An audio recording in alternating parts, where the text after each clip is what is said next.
Widespread news all over social media that Chelsea are considering going for Victor Osimhen.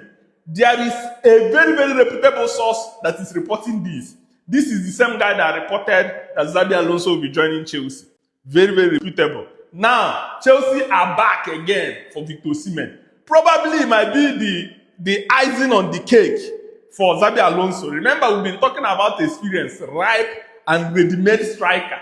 Chelsea are still exploring options for them to sell Liam Delap, and probably, Jackson will also be sold. Chelsea are going to back the manager heavily. If Victor Osimhen joins Chelsea, I can tell you, if Chelsea sign a new goalkeeper, sign a good defender that can play with 𝐒𝐓𝐀𝐑𝐓𝐈𝍍𝐍, sign a winger and a striker in Victor Osimhen, without Champions League and Xabi Alonso cook with these guys, Premier League will go pele for Stamford Bridge.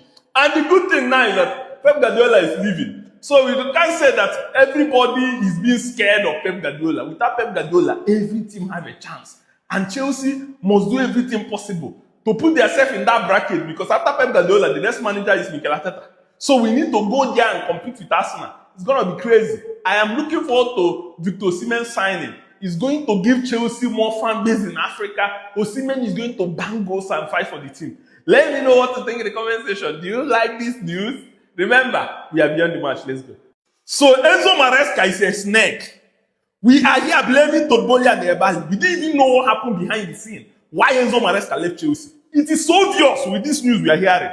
Enzo Maresca was talking with Manchester City, even as he is Chelsea coach. Go and if they carry out investigation now, they will see. If they verify and check the conversation between Enzo Maresca and his agent, check their phone, you will see that Enzo Maresca has been talking to Manchester City. All of a sudden, start hearing he's not happy. Last 2 weeks have been the worst day of his life. And we keep hearing that Manchester City want Enzo Maresca to replace Pep Guardiola.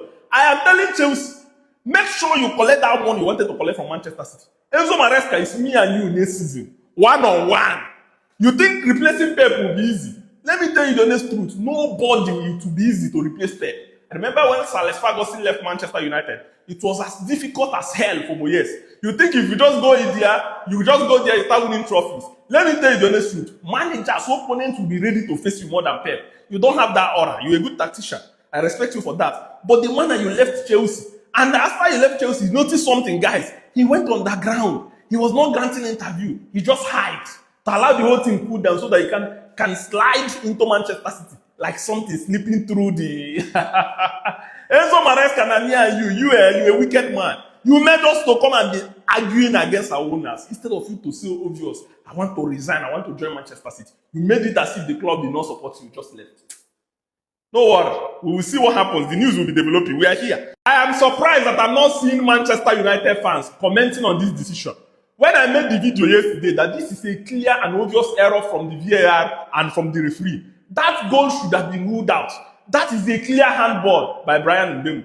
Some people came after me. Some of them were saying proximity. He's close to hand to touch his body before the hand. They were calling me all sorts of names because I am always coming here to spit facts.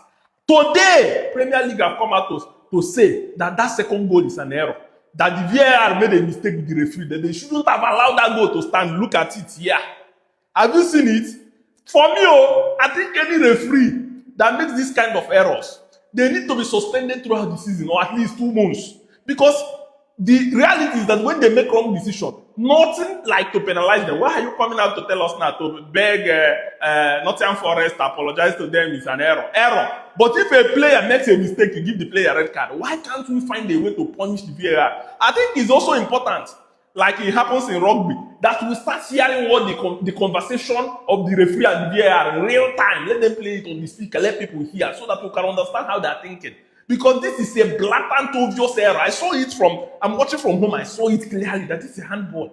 There's nothing you want to tell me, and they ruled it out. Tomorrow, you will come out and tell me beyond you don't know ball. All of you have now kept quiet, bah?